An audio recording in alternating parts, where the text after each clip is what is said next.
In the 18th century, there was something that spread across Europe and eventually made its way to America called puerperal fever, also known as the Black Death of childbed. Basically what was happening is women were giving birth and they would die within 48 hours after giving birth.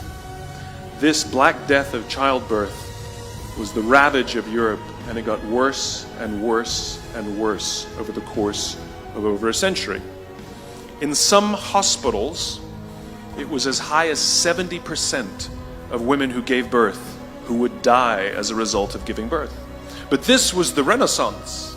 This was the time of empirical data and science, and we had thrown away things like tradition and mysticism. These were men of science, these were doctors.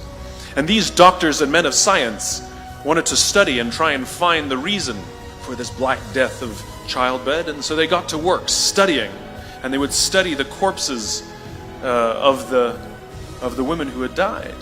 And in the morning they would conduct autopsies, and then in the afternoon they would go and deliver babies and finish their rounds.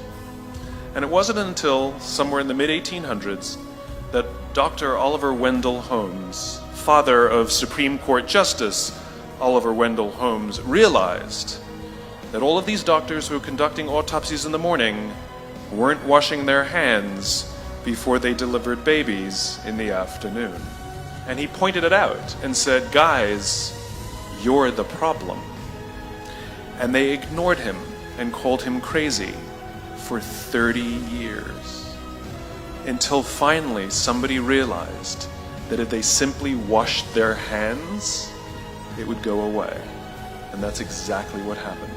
When they started sterilizing their instruments and washing their hands, the Black Death of childbed disappeared. My point is, the lesson here is, sometimes you're the problem.